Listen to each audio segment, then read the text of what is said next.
Eu vou falar sobre sexo anal.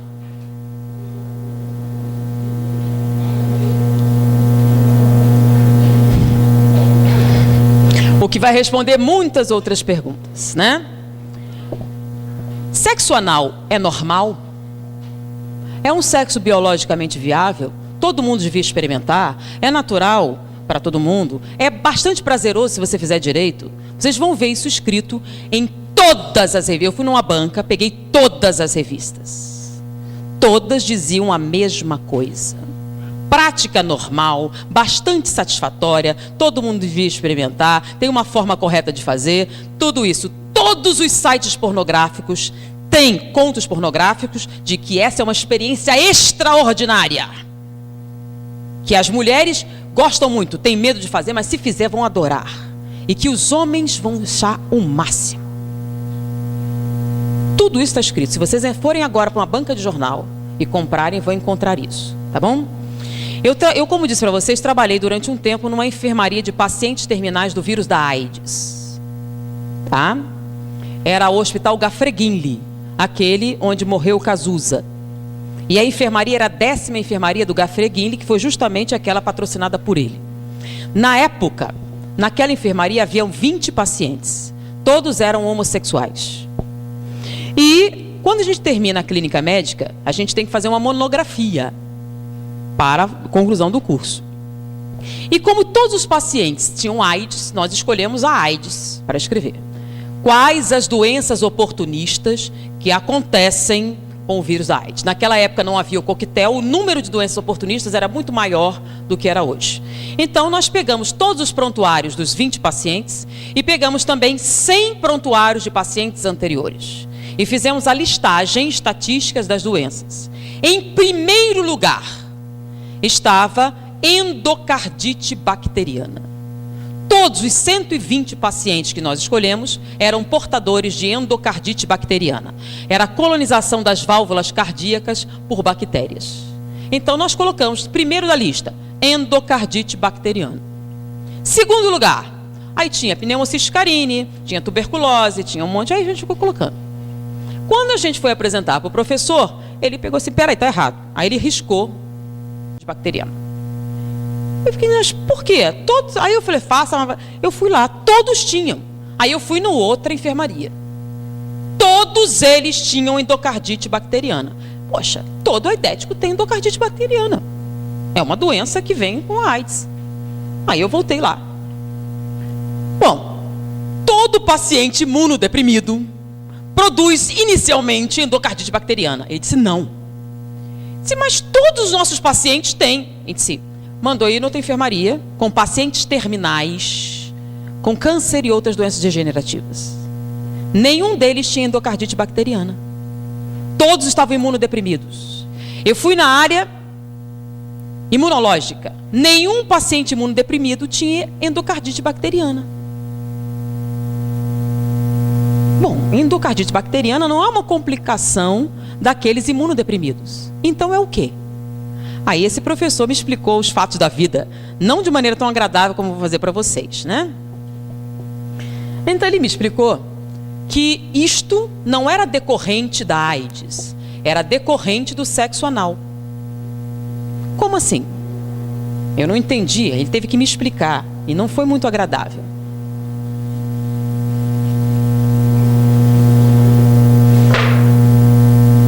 Essa aqui é a vagina feminina, o útero, o ovário. Aqui é o aparelho digestório. Boca, esôfago, estômago, intestino delgado, intestino grosso. Reto e esfíncter. Tá? A única coisa que eles têm em comum é serem cavidades, tá bom?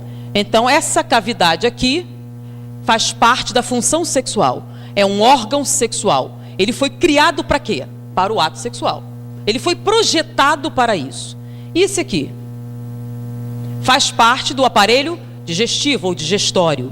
Ele foi projetado com o objetivo de absorção de alimentos. Ele não foi projetado como objeto sexual. Então, quando eu fiz aqui o aumento, o que é que vocês encontraram? 16 camadas celulares, 7 camadas musculares, células caliciformes que produzem muco aquoso. Vamos fazer a mesma coisa aqui. Microscópio, vamos aumentar.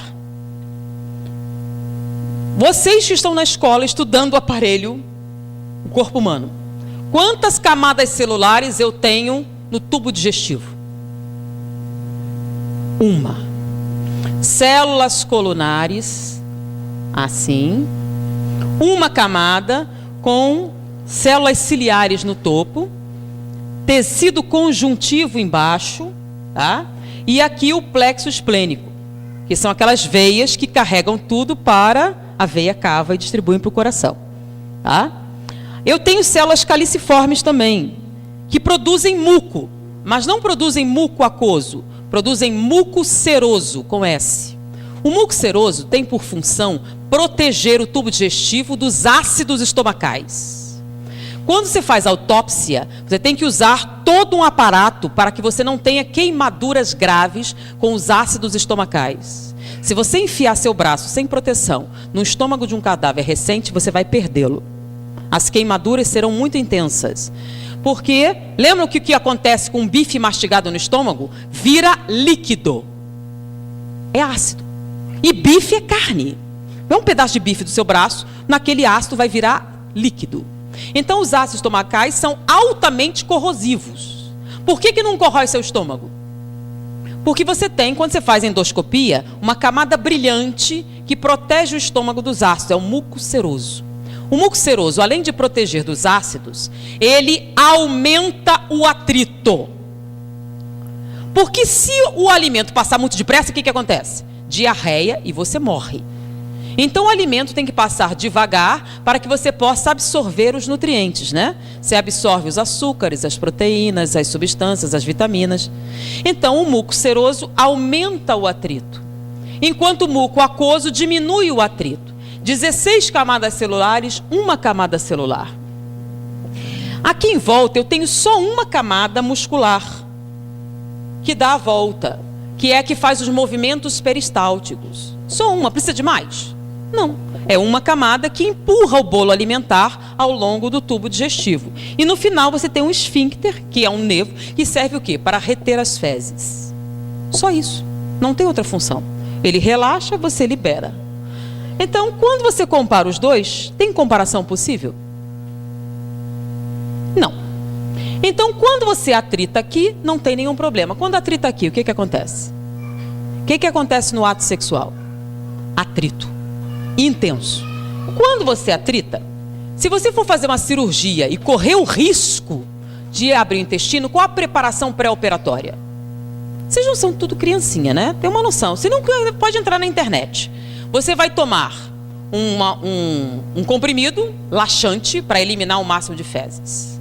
Você vai tomar antibióticos para matar as bactérias. Você vai fazer uma lavagem intestinal até a água sair limpa. E a última lavagem é com antibióticos. Porque se cortar e essas bactérias entrarem com o meio interno, você vai morrer de septicemia. Então eles vão limpar tudo. Durante o sexo anal, você faz lavagem intestinal antes? Não. Então é um ambiente altamente contaminado. Quando você fizer atrito, só tem uma camada celular. Você vai romper e vai sangrar. Com a ruptura e o sangramento, o que você vai jogar aqui? As bactérias presentes nessa luz, que são Escherichia coli, se você tiver sorte. E outras mais patogênicas, se você não tiver. Em volta daqui, nós temos linfonodos. São aqueles famosos da AIDS, né? Esses linfonodos, quando vêm essas bactérias, aumentam de tamanho. Aí você começa a ter uma granulação. Daí a incidência maior durante daqueles que têm hemorroidas, crescimento e dilatação de muitas veias na região e dificuldades gerais nessa musculatura. Essa ruptura constante faz com que essas bactérias superem a ação dos linfonodos e caiam na corrente sanguínea. O que tem que encher logo atrás do intestino? O intestino absorve os nutrientes, certo? E depois você tem que espalhar ele para o corpo. Então o plexo esplênico cai aonde? Veia cava. E a veia cava vai para onde? Direto para o coração. Então essas bactérias das fezes caem no coração e colonizam as válvulas cardíacas, provocando endocardite bacteriana. Então não é a AIDS que provoca endocardite bacteriana, é a prática do sexo anal. Isso só acontece com homossexuais? Não, com heterossexuais também, que pratiquem o sexo anal, a probabilidade de endocardite bacteriana se torna proporcionalmente aumentada de acordo com o nível de prática. Com os homossexuais a incidência é maior porque é a única prática sexual, tá? Então a incidência é bem maior. Por isso todos os pacientes homossexuais tenham endocardite bacteriana. Com a AIDS a endocardite evoluía para pericardite e nós tínhamos que fazer punção pericárdia, tirar o líquido inflamatório do coração. Senão eles morreriam por asfixia, por contrição cardíaca. Além disso, é muito comum a insuficiência cardíaca entre homossexuais mais idosos, que a incidência chega a 68%, diferente da população normal, que é de 8%. Além disso, essa lesão constante provoca alteração da morfologia dessas células, provocando displasia. Displasia rima com neoplasia. A incidência de câncer retal na população é de 3 a 4%. Entre os homossexuais chega a 32%. Então há uma relação direta com a prática do sexo anal e com a incidência de câncer retal. Além disso, a mulher não tem terminais nervosos de sensibilidade nesta área. Então ela não sente absolutamente nada com a prática do sexo anal, a não ser o sofrimento físico, a dor, a não ser que ela compre anestésicos, que são medicações inibitórias da sensibilidade para a prática do sexo anal, e compre lubrificantes artificiais para neutralizar o muco seroso e permitir que esse acesso faça com mínimas lesões.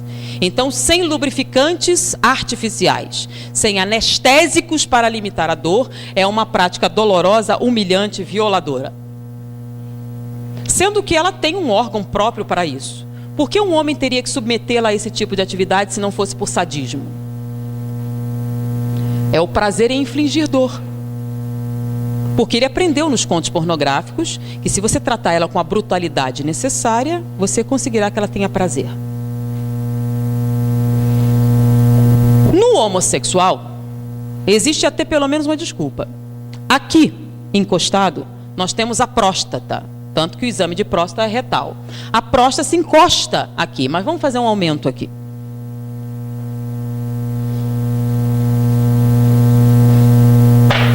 Então nós temos aqui o pênis. E aqui atrás nós temos a próstata, tá? Vou aumentar a próstata, ela não tem esse tamanho, ela está aumentada.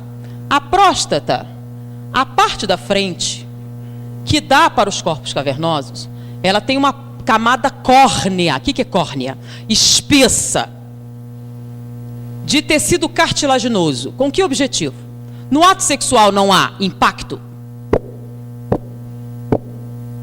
Então, se há impacto, para proteger a próstata, que produz o líquido seminal, que vai nutrir os espermatozoides e permitir a sua reprodução, essa camada córnea protege do impacto frontal. Então, não há nenhum problema para a próstata o ato sexual. Mas se você impactar por trás, então o ato sexual homossexual tem que ser necessariamente violento. Você tem que bater com força para atingir a próstata. Então é o sexo anal e ele tem que ser violento. Então, a não ser que vocês conversassem pessoalmente com alguém, ninguém ia contar.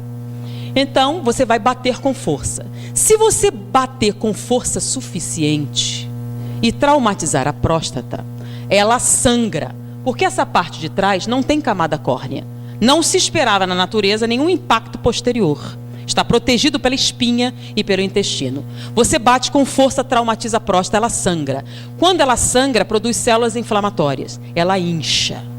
Se ela inchar e você bater com força suficiente, você vai atingir esse feixe nervoso aqui, que dá origem, que está ligado aos corpos cavernosos. Você pode provocar uma ereção. Se você continuar batendo com força suficiente e inchá-la o suficiente, ela pode sensibilizar os corpos cavernosos e você pode até ter, lá pela 4ª ou 5ª experiência, uma ejaculação.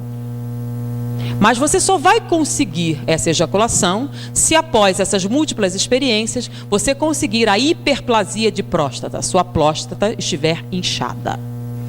Com o passar do tempo e esses múltiplos traumatismos da próstata, ela começa a produzir células displásicas também.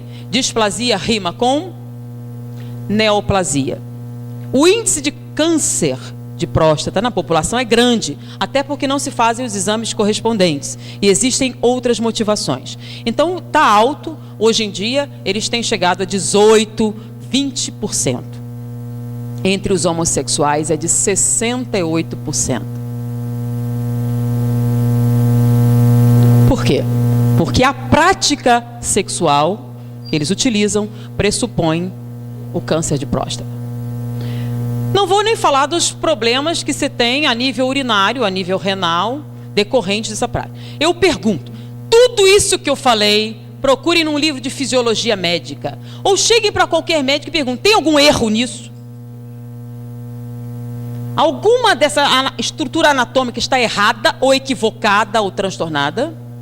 Diante do que ele aprendeu na faculdade de medicina, se você fizer isso, não é isso que vai acontecer? Não é isso que acontece? Então me diga, o sexo anal é natural, biologicamente muito bom, extremamente agradável, saudável, produtivo, uma prática natural que todo mundo devia experimentar um dia? Mas é o que está escrito na literatura. Baseado em que eles dizem essas coisas? Baseado nos contos pornográficos. Baseados nos objetivos de quê? Com esse tipo de prática, o que você tem? Você tem alguém obtendo prazer no sofrimento de outro ser humano.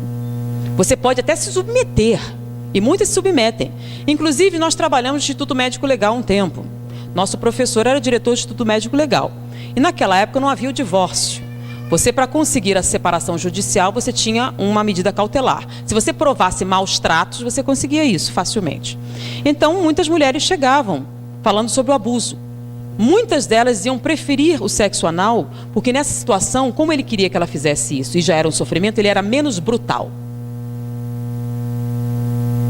No sexo normal era tão brutalizante, que ela preferia esse, que já doía só pela coisa, então eles batiam menos. Então, diante disso aqui, que as pessoas dizem ser natural, pensem um pouquinho a respeito do que vocês leem, do que vocês escutam, do que dizem na malhação, nas novelas. Tá? E o engraçado é alguns ginecologistas dizerem que o sexo... Eu queria pegar um debate, eu ainda nunca tive a chance de pegar alguém que dissesse, só para eu poder perguntar para ele se ele tinha estudado anatomia e perguntar isso. Eu queria saber como é que ele ia responder. Tá? Então eu sugiro, façam uma pesquisa para ver se essa anatomia que eu falei está correta. Essa análise comparativa para ver se tem razão. E façam essa análise. E me digam se é uma prática saudável. Tá bom? E eu acho que depois disso, muitas perguntas que poderiam sair já são respondidas. Pensem um pouquinho mais. Pensem nas consequências. Pensem no futuro. Pensem no que vocês precisam realmente para serem felizes. E diante disso, vamos orar mais, pedir inspiração, suavizar nossos sentimentos e principalmente não fazer aos outros o que não gostariam que fizessem a você, uma máxima muito importante em nossa vida. Principalmente vocês que são jovens. Vocês têm a oportunidade de ter essa informação. Dividam com seus amigos, dividam com seus pais, dividam com outras pessoas. A partir de hoje, vocês sabem muito mais do que a média dos outros jovens. Foi um prazer estar com vocês. Até a próxima oportunidade.